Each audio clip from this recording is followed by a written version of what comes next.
আজকের এই মাছগুলো আমাদের একদম বাড়ির কাছে চামটা নদীর মাছ। ওই নদীতে এখানকার বাচ্চারা মাছ ধরে একদম সকালবেলা এসে আমাকে ডাকছে, কাকি কাকি মাছ নিবা। তো সকালে তো আমার অনেক কাজকর্ম ছিল, মাছগুলো আমি তখনই নিছি। আর মাছগুলো তখন সবগুলো মাছই একদম তাজা ছিল, কাজকর্ম ছিল সেগুলো রান্না বাড়ি খাওয়া দাওয়া সেগুলো করে গুছিয়ে নিলাম। এখন আমি মাছগুলো কেটে নেব। যাদের কাছ থেকে মাছ রাখছি ওরা মাছ আমাদের নদী থেকে মাছ ধরে, তবে বেশিরভাগই বাইম টাকি এসবে থাকে, তবে মাঝে মাঝে পুঁটি খোলসা থাকে। আজকেও ছিল পুঁটি খোলসাগুলো আমি নেই নাই, আজকে বাইম নিচ্ছি আর টাকি মাছ নিচ্ছি আর দুই একটা ট্যাংরা নিচ্ছি। একদিনে কত মাছ নেব? এমনিতে মনে হয় বাইম মাছে আঁশ নেই, তবে আঁশ আছে। বটিতে এভাবে ছেলার পরপরই আবার হাত দিয়ে আঁশগুলো ছাড়িয়ে নিতে হয়, তবে পরের আঁশগুলো উঠে, নইলে ওই বটির মধ্যে আঁশগুলো লেগে থাকে আর পরেরগুলো ওঠে না, পিচ্ছিল হয়ে যায়। আঁশ ছাড়িয়ে নিচ্ছি। এই বাইম মাছের পিঠের আর পেটের দিকে খুব মারাত্মক কাঁটা আছে, এই কাঁটাগুলো কেটে ফেলে দিতে হবে। এটা হলো পিঠের কাঁটা, আর এই যে এখানে একটা আছে পেটের কাঁটা। পিঠের কাঁটাটা এইভাবে দায়ের সাথে লাগিয়ে এভাবে কাটতে হয়।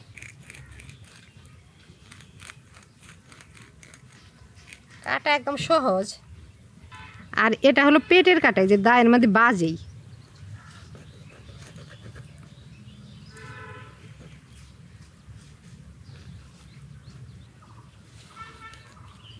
পিঠের কাটা তো কাটা হয়ে গেল, এখন এই পেটটা কেটে নাড়ি ভুঁড়িটা বের করে দেবো। একবারে যদি টুকরা করতাম তবে এভাবে পেট কেটে নাড় বের করার দরকার ছিল না, যেহেতু আমি পরে টুকরা করব ধোয়ার পরে।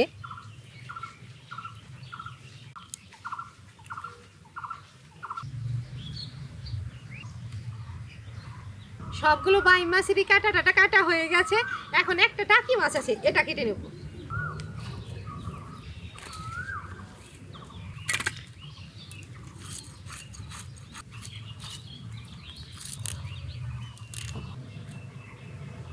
সবগুলো মাছই গোটা গোটা কেটে নিলাম। আগে স্টিল জুট দিয়ে ঘষে পরিষ্কার করে নেব, তারপরে টুকরা করব।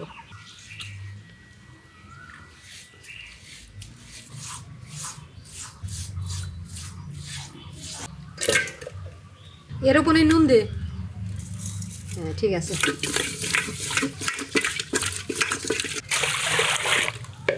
মাছগুলো তো এমনভাবে পরিষ্কার করে নিলাম। এখন টুকরা করে নিব, কাটার পরে অবশ্য কয়েকবার ধুয়ে নিতে হবে। এখন একটা একটা করে কেটে নেব।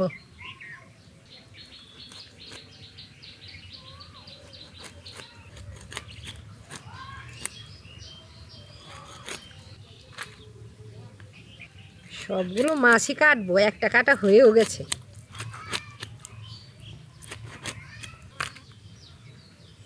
সবগুলো বাইম মাছই কেটে নিলাম, তবে টাকি দুইটা আর কাটবো না।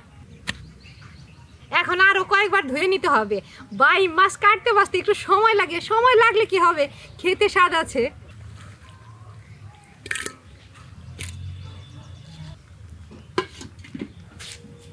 মাছগুলো কাটার পরে পরিষ্কার করে ধুয়ে নিয়ে এসে ঢাকা দিয়ে রাখছি। আর মাছ ধোয়ার পরে একটা ফুটাফুটি থালে রাখছি, যাতে জল ঝরে যায়। জল ঝরে গেছে, আগে নুন হলুদ দিয়ে মাছটা মেখে নিই।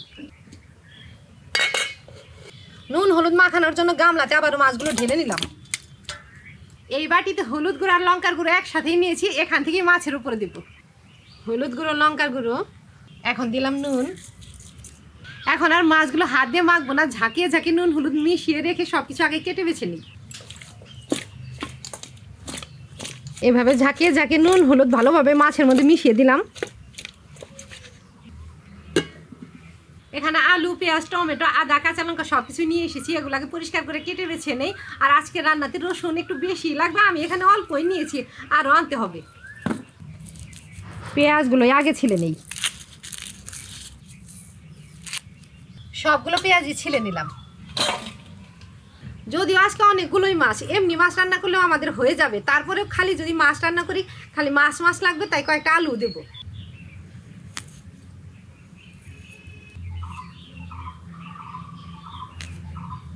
সবগুলো আলু টুকরা করে দিলাম, সাথে কয়েকটা টমেটো নিলাম।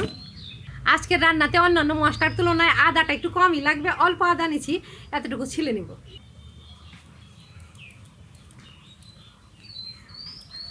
আদাও ছিলে নিলাম, অনেকগুলো রসুন ছিলে নিলাম, কয়েকটা পাকা পাকা লঙ্কাও নিব, গুছিয়ে নেই, একবারে বোটা ছাড়াবো।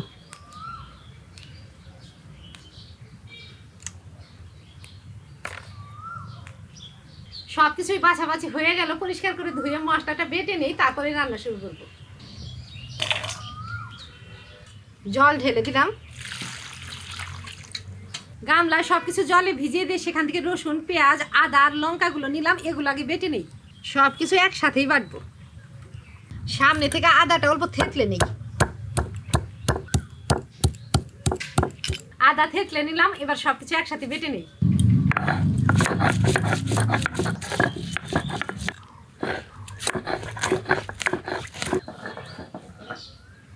মশলাটুকু বাটা হয়ে গেছে, থালাতে তুলে রাখবো।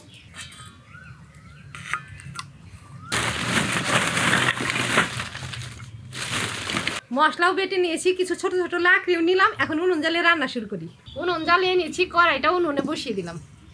বাইম মাছ তো না ভেজে রান্না করলে খেতে বেশি ভালো লাগে, তবে আমার খুকি তো যে কোনো মাছই অল্প ভেজে না রান্না করলে অতটা খেতে চায় না, তাই হালকা করে বাইম মাছগুলো আগে একটু ভেজে নেব। কড়াই গরম হয়ে গেছে, কড়াইতে সর্ষের তেল দেব। আলুগুলো ধুয়ে তুলে নিলাম। গরম তেলে আগে আলুগুলোই ভেজে তুলে রাখবো। তেল টনটনা গরম হয়ে গেছে, আলু দিয়ে দিলাম। অল্প হলুদ দিলাম, একটু নুনও দিলাম। আলু ভাজা হয়ে গেছে, নামিয়ে রেখে মাছ ভাজবো। তেল থেকে ছেঁকে তুলে দিলাম। টাকি মাছ বাদে বাইম মাছ সবগুলো একসাথেই ভাজবো।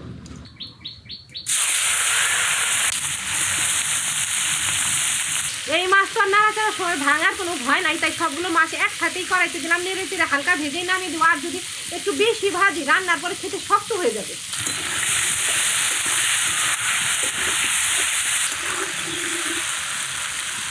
হালকাভাবে ভেজে নিলাম, এখন আলু পাশে তুলে নিচ্ছি।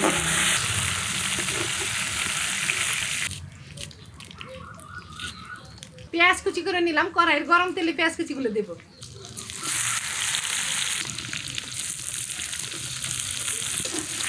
নেড়ে চেড়ে লাল লাল করে ভেজে নেব। পেঁয়াজের উপরে অল্প কালো জিরে ফোড়ন দিব। আর তেলের মধ্যে যদি আগে কালো জিরেটা দিতাম, কালো জিরে একদম পুড়ে যেত, তাই পেঁয়াজের উপরে দিয়ে দিই। পেঁয়াজগুলো ভাজা হতে থাক, আমি টমেটোগুলো কেটে নিই। একটু ছোট ছোট করেই কাটলাম। পেঁয়াজ ভাজা হয়ে গেছে, কাঁচা আধা পাকা টমেটো বেশ কয়েকটাই ছোট ছোট কেটে নিলাম, ওগুলো এখন কড়াইতে দেব। টমেটোর উপরে স্বাদ মতো লবণও দিয়ে দিলাম।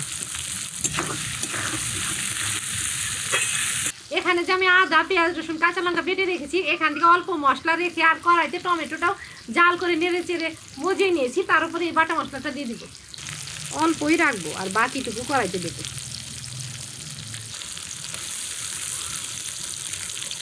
নেড়ে চেড়ে মিশিয়ে দিব।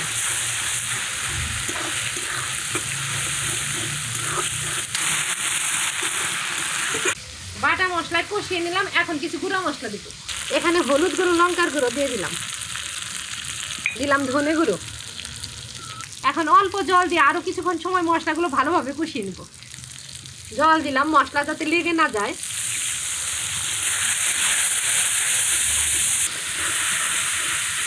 আজকে আর কষানো মশলার উপরে ঝোল দিব না, যে ঝোল বলক আসবে তারপরে মাছ দেবো। আজকে টানা দিয়ে কষানো মশলার উপরে ভেজে রাখা আলু, ভেজে রাখা মাছ, এগুলো দিয়ে সব কিছুর সাথে কষিয়ে নিয়ে তারপরে অল্প ঝোলের জল দিব।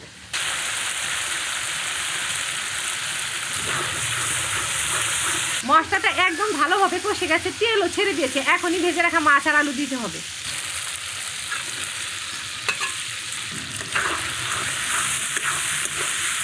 মশলা, আলু, মাছে সব কিছুতে ভালোভাবে কষিয়ে নিলাম। আর এখন এগুলো সেদ্ধ হতে অল্প জল দিব।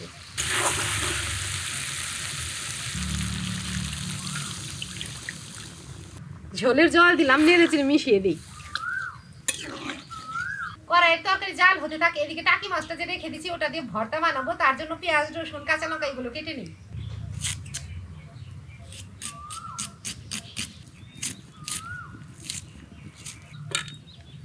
পেঁয়াজ কুচি করে নিয়েছি, কিছু রসুনের কোয়া নেব। এগুলো পেঁয়াজের পাশেই রাখলাম। টাকি মাছ ভর্তাতে আদা কুচি দিলে খেতে খুব ভালো লাগে। অল্প আদা রেখে দিছি, এটা কুচি করে নেই।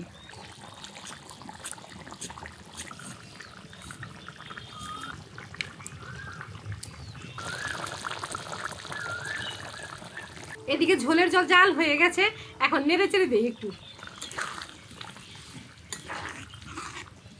বাটা মশলা গুঁড়া মশলা সব মশলাই তো দিচ্ছি, তবে জিরে গুঁড়োটা দিইনি, ভাজা জিরে গুঁড়ো, তাই একদম রান্না শেষে দিচ্ছি।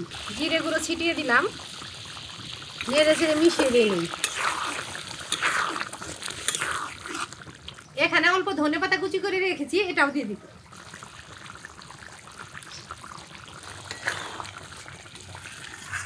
বাই মাছ ভোনা হয়ে গেছে, তবে এটা ঢেলে রেখে টাকি মাছ ভর্তা করে নেব। নামানোর আগে নেড়ে নেই যাতে গামলাতে একবারে পড়ে যায়।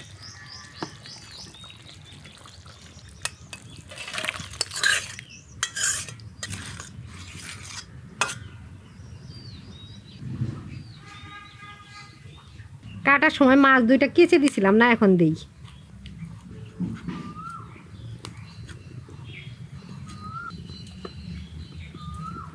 কড়াইটা অল্প ধুয়ে উনুনে আবার বসিয়ে দিয়েছি, এখন কড়াইতে সর্ষের তেল দেব।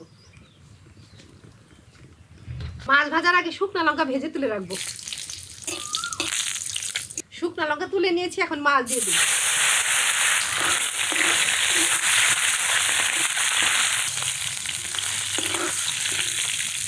মাছ দুইটা হালকা ভেজে নিলাম, এখন সাইডে পেঁয়াজ কুচি, রসুনের গোলা, আদা কুচি, কাঁচা লঙ্কা কুচি সবই দেবো।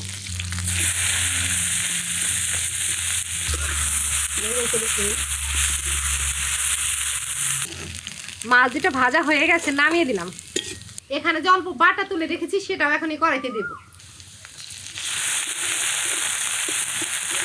ভর্তা বানাবো, মাথাটা আলাদা করে দেই। এখন মাছের দিকে কাঁটাটা, মাছের কাঁটাটা ছাড়িয়ে মাছটুকু কড়াইতে দেব।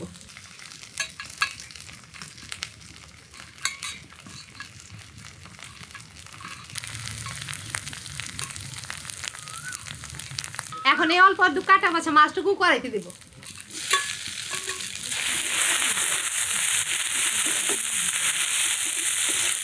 ভাজা ভাজা করে নিলাম, এখন নামিয়ে দিই।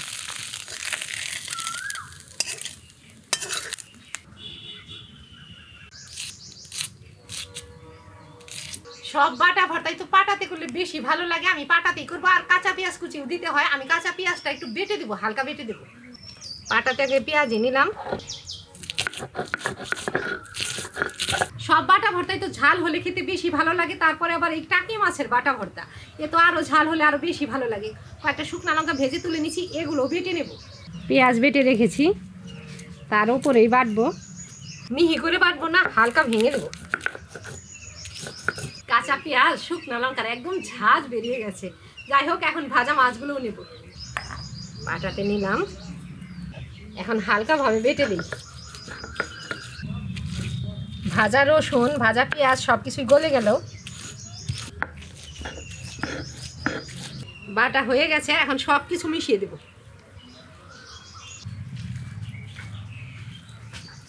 আজকে ভর্তায় ধনেপাতা না দিয়ে গন্ধরাজ লেবু চিপে দেব। মাখামাখি হয়ে গেছে, এখন ভাগ করে নেই।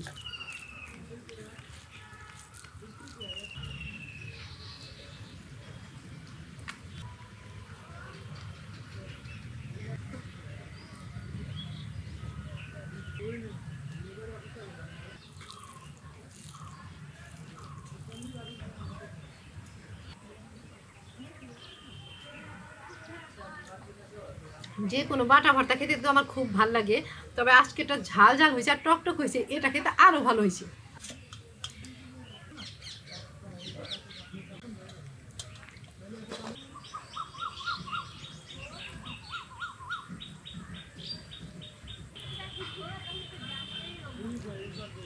তো বন্ধুরা, এই ছিল আজকের রান্না। নদীর বাই মাছ ভুনা করলাম আর সাথে করলাম টাকি মাছ ভর্তা। আশা করি তোমাদের ভালো লেগেছে।